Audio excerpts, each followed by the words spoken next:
Hello, my name is Rebecca Perkins. I'm a professor of obstetrics and gynecology at Boston Medical Center and Boston University Chobani and Navadesian School of Medicine. Thank you for being here with me today to listen to my HPV 101 talk, where you'll learn about the basics of HPV infection and HPV vaccination. We vaccinate to prevent HPV infections because this will prevent HPV-associated cancers. Unfortunately, there are 6 types of cancers associated with HPV, and screening is available for only 1. The other 5 can be prevented only with vaccination. And it's really important because HPV-related cancers can be devastating. There are almost 45,000 cancers attributable to HPV diagnosed in the United States every year. This includes cancers of the cervix, up to 12 to 14,000 every year, cancers of the vagina, vulva, penis, anus, which is twice as common in women as in men. And then the most common HPV-related cancer is oropharyngeal cancer, which is cancers of the tongue and the tonsils, which is more common in men than women, nearly 20,000 cases every year, and non-screenable, preventable only by vaccination. If we look at how common the diseases related to HPV are, and those that can be prevented by HPV vaccination, we see that the HPV-associated cancers are the most common of these diseases. The next most common is pertussis or whooping cough, and the meningococcal diseases, while devastating, are quite rare. And if we look at deaths, then the HPV vaccine becomes even more important because oftentimes these HPV-associated cancers are unfortunately fatal. Oropharyngeal cancer and cervical cancer are associated with a significant number of deaths every year, and the vaccine can prevent the vast majority of these. Pertussis or whooping cough is more common, but much less deadly. And meningococcal disease, again, when it occurs, though rare, can be often devastating. This is one of my favorite figures by one of my favorite HPV vaccine researchers, Dr. Mark Schiffman at the National Cancer Institute. And this details the natural history of HPV infection in the cervix. So the vast majority of people will acquire at least one HPV infection in the cervix in their late teens and early 20s.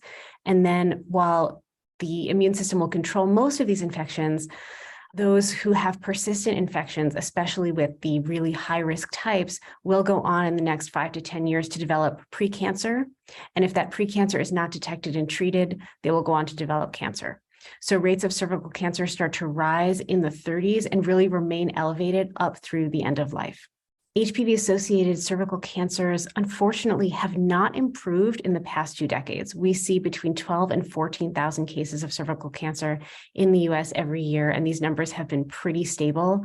And unfortunately, many of these cases are diagnosed late, and up to 1 in 3 women diagnosed with cervical cancer will die from their disease. We are able to prevent cervical cancer most of the time through screening and treatment of what we call precancers. And we have nearly 300,000 women undergoing cone or LEEP procedures in the US every year.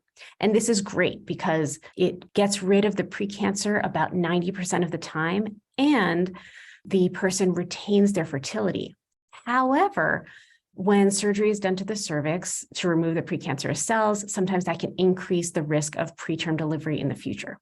And what they've actually found in Australia, where they've had incredible HPV vaccination rates since about 2007, that now that those young women who are vaccinated in their teens are aging into their 20s and 30s and having babies, they're finding that there are lower rates of preterm birth and low birth rate that they're attributing to HPV vaccination. So basically, HPV vaccination protects the safety and health of future pregnancies, which is pretty amazing. So a big success story of HPV vaccination in the cervix, and I want to talk a little bit about HPV-related oropharyngeal cancers. So this cancer is becoming an epidemic. When I first started giving this talk about 10 years ago, oropharyngeal cancers were less common than cervical cancers. And now they are going on to becoming nearly twice as common as cervical cancers. And this is terrible because they're often diagnosed at stage 4, and we don't have any screening or prevention for oropharyngeal cancers. These cancers typically affect the base of tongue and the tonsils. This is a photo of an enlarged tonsil, which is an HPV-related cancer, and another patient with an enlarged neck node indicating metastatic disease. And with the HPV vaccine that we're currently giving in the United States, which is the 9-valent vaccine, we should be able to prevent 81% of cervical cancers, almost 70% of these oropharyngeal cancers, nearly 90% of anal, and about 60% of penile and vulvar cancers. So just giving 2 shots in early adolescence will prevent all of these devastating cancers later in life, which is pretty amazing, which is why I'm super excited about this vaccine. HPV vaccination is cancer prevention, and it's a gift that we can give to our children to protect them when they're adults. What we want to see with vaccination is that we prevent all of the diseases caused by HPV. And because we've had the vaccine around since 2006, so nearly 20 years at this point, we actually have good population level evidence of all of this happening. So the first thing we see is the near disappearance of genital warts, over a 90% reduction shortly following the introduction of HPV vaccination. Then we see the dramatic reduction in rates of HPV infections with our oncogenic or cancer-causing HPV types. Then we start to see disappearances of precancer. So in young women in their 20s, we basically start to see our precancers disappear because of vaccination.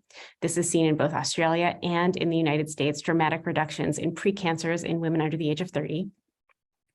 And then everyone was waiting for cancer. And then finally, just a couple of years ago, we started to get cancer data. We now have cancer data from Sweden, the UK, and the US, all showing the same thing, that in young women vaccinated on time, so in their early teens, before HPV infection, there's essentially an elimination, over a 90% reduction of cancer developing before the age of 30. The graph I'm showing is of young women in Sweden, and the orange bar is those who were unvaccinated. The blue line is those who were vaccinated late, in their late teens, and the green line is those who were vaccinated on time in their early teens. And you can see that green line is pretty much flat and almost zero, while you do see cancer starting to appear in those who are vaccinated late, so probably after infection, or those who are not vaccinated at all. And what's interesting here is this is Sweden. Sweden is a country with an organized screening program in which nearly everyone participates. So this is showing a huge impact of vaccination above and beyond the impact of cervical cancer screening. So really, really wonderful data. There's also a little bit of data looking beyond the cervix. So this was following vaccinated women compared to unvaccinated women, and showing that while those who were not vaccinated did start to develop HPV-associated cancers, those who were vaccinated had 0 HPV-associated cancers. And it didn't mean they weren't getting cancer. We unfortunately do see non-HPV-associated cancers, breast, thyroid, melanoma, and other skin cancers occurring equally frequently in the vaccinated and unvaccinated cohorts. But the HPV-associated cancers have disappeared. The next important thing to remember is that early vaccination is better. We believe this vaccine lasts lifelong. We have excellent data that it's at least 14 years and counting. And so you can't vaccinate too early, only too late. HPV vaccination is recommended for everyone starting at the age of 9. The American Cancer Society and American Academy of Pediatrics consider on-time vaccination being ages 9 to 12. The CDC or ACIP recommends vaccination may start at 9, and the series should be completed by the age of 13. For those who are ages 13 to 26, catch-up vaccination can and should be given if the adolescent did not receive their HPV vaccine series on time. And once you're over the age of 26 in the United States, vaccination may be given to adults ages 27 to 45, but this is not a strong recommendation. This is individual decision-making, because the CDC estimates that 80% of adults who go on to develop an HPV-related cancer will have acquired their carcinogenic HPV infection before the age of 26. So at ages 27 to 45, it won't hurt, but it is less likely to help. So just to reiterate, HPV vaccination should start at 9, and everyone agrees that it's very important for preteens to finish the series by their 13th birthday. If the series is delayed, you don't need to restart it. The second dose should just be given when the adolescent represents for care. Age 9 is better because adolescents make more antibodies. They have, in general, not been exposed to HPV. There are more chances to vaccinate, and fewer doses are needed. The American Academy of Pediatrics and American Cancer Society both recommend starting at 9. Firstly, because this offers more time for completing the series. We have actually a collection of articles showing in multiple data sources, ranging from quality improvement interventions to large administrative databases, that starting at age 9 makes adolescents much more likely to complete by the time they turn 13. This also increases the likelihood that they will get their HPV vaccines in long before they're ever exposed to HPV, which will make it more effective. When you start vaccinating or offering vaccination at 9, most of the kids haven't started puberty and the parents aren't concerned about sexual activity. There are often fewer questions about that. And really, sexual activity is irrelevant. We are trying to prevent cancer. And so pediatricians find the conversations to be easier when they're starting at 9. It decreases requests for vaccines that only are required. At the age of 11, most kids have required 6th grade vaccines that include the tetanus, diphtheria, and pertussis booster, and often the meningococcal vaccine as well. And since HPV vaccine is required for school entry in only a few places, it can seem less important to parents because it's not part of the required list, even though the requirements for something to be mandated for school don't really have to do with the individual public health benefits. Starting at 9 has been shown to increase vaccination rates in several different studies, and it's also very acceptable to systems and providers, especially because it often means only one shot at that visit, which the patients and parents prefer. The first reason we promote vaccination at younger ages is because younger adolescents make more antibodies. So nearly twice as many antibodies are produced per shot at the ages of 9 to 13 compared to the ages of 16 to 26. The second reason is no exposure. HPV is considered a sexually transmitted infection, although up to 50% of adolescents will have HPV detected prior to having penetrative intercourse. But at the ages of 9 to 12, nobody has had anything and nobody has HPV. Whereas you can see as kids enter high school and get into their later teens, the likelihood of being exposed to HPV rises dramatically. HPV is typically transmitted through sexual intercourse. However, HPV has been detected in up to 50% of women in the vagina prior to their first vaginal intercourse, and most reported other activities that could spread HPV. And 50% of high schoolers have already engaged in sexual intercourse. So it's really important not to think or talk about when might a child engage in sexual activity to try to time their vaccine, because A, it's very difficult to do that. And B, it doesn't matter because once those antibodies are on board, they're lasting a lifetime. So starting at 9, you don't need to worry about timing. You know you've gotten it in on time. The third reason is more chances to vaccinate. Early adolescents have more visits to preventive care than later adolescents. And if you start at 9 and the goal is to be complete with those 2 shots by 13, you have 9, 10, 11, 12, 4 years to get those 2 shots in. So even if there's COVID, even if there's some other natural disaster that prevents, or personal disaster of the family that prevents that kid from coming in for a couple of years, you will still have the chance to protect them from cancer. And the fourth reason that I've alluded to several times is a long duration of immunity. We have followed vaccinated individuals for close to 2 decades at this point, and the antibodies are still there, and the protection, the long-term protection in these early vaccinated cohorts still remains. So it's very, very exciting. We believe this is a lifelong vaccine, similar to other lifelong vaccines like the hepatitis B or hepatitis A vaccines. We give them early on in life and they last for the rest of your life. So again, you can't vaccinate too early, only too late. And we know from several studies that vaccinating early is more effective. This study looked at the age of vaccination compared to the protection against cervical precancer and found that those vaccinated below the age of 14 had much stronger protection against precancer than those vaccinated at 15 and later. This was a more recent study, a modeling study showing that the highest effectiveness against cancer, 90% against cancer, nearly 100% against precancer, was when the vaccine series was finished on time at the ages of 12 and 13, with dramatic drop-offs at older ages. So again, you can't vaccinate too early, only too late. Another reason is that vaccinating on time requires fewer doses. So when the vaccine series is started on time, The second dose is given 6 to 12 months after the first, typically given at annual visits because that's just easier to do. Whereas if the series is started at age 15 or older, it should be given as a series of 3 shots over 6 months, which is more burdensome for the patient. There are some people who still need 3 doses. This is anyone who's age 15 or older, anyone whose 2 doses were given too close together, less than 5 months apart, or if they're immunocompromised. And this is to make sure that everyone still gets the level of antibody protection that we need. These are some common questions asked by clinicians. The first is, can I vaccinate at 9? And the answer is absolutely yes. In fact, it's encouraged because it's been shown to increase rates of on-time completion, and it usually makes the conversation easier, and the kid only needs 1 shot at that visit often. The second one is, do I need to restart this series if a dose is late? And the answer to that is no. Effectiveness has been shown with 2 doses given up to a few years apart. And there's even some emerging data at WHO that even 1 dose may provide some protection. But in the US, we are still giving 2 doses at this time to make sure everyone is fully protected. The third question is, can I vaccinate someone over the age of 26?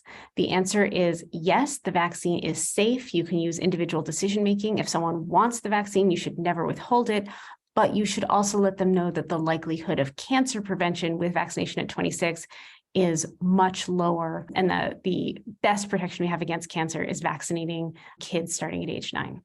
How long does immunity last? We think it lasts a lifetime. We have good data going at this point out nearly 2 decades. And then if you're looking at a young adult population, oftentimes if someone has an abnormal pap smear or a positive HPV test, they want to get the vaccine, and they certainly can, and it should protect them against an HPV infection that they have not been exposed to yet, but they need to know it will not fix their abnormal pap, it will not cure their HPV infection, and so it will be less effective, but certainly can be given and may help prevent future infections. In our current climate, there's always a lot of questions about vaccine safety, and the good news is we have, at this point, 2 decades of safety data on the HPV vaccine, and it is very, very safe. The vaccine is formed of little proteins that make up the outside of the HPV virion. So what that means is there's no actual virus at all in the vaccine. It's just the outer empty shell. So that means it cannot cause an infection. It cannot cause cancer. It just teaches the body to recognize the outside of the virus, but there's no actual virus in the vaccine. The other really interesting thing about the HPV vaccine compared to other vaccines is the vaccine is better protection, makes higher antibodies than an infection. If someone actually gets an HPV infection, even if they fight it off, they can get reinfected, or that infection can actually pop back out again, which is called reactivation. Whereas if they get the vaccine, they have a stronger immune response and they won't get infected the first time. Pretty amazing. There have also been multiple studies on millions of adolescents showing no increased risk of over 60 different, basically they looked at every possible thing they could think of and found that there was no relation of any of it to the HPV vaccine. So very, very safe, no safety signals whatsoever. So putting it all together, HPV exposure is ubiquitous. Pretty much everyone is exposed to HPV at some point during their life, and it causes 6 types of cancers, over 40,000 cancers just in the US every single year. The HPV vaccine is safe. At this point, we've been giving it in over 180 countries for nearly 2 decades, and it has an incredibly good safety record and an incredibly good effectiveness record. We're now starting to see that in countries with high vaccination rates and in individuals who've gotten the vaccine, there's almost no risk, almost 0 cases of getting an HPV-related cancer before the age of 30. And I expect that if I'm still giving this talk in 10 years, I'll say, and no HPV-related cancers before the age of 40, and on and on. So vaccinating your patients with HPV vaccines will save lives and improve their health now and for decades to come. And the way you recommend it matters. Make sure you say that the child is due for HPV vaccine today as a way to prevent cancers in the future. Thank you very much.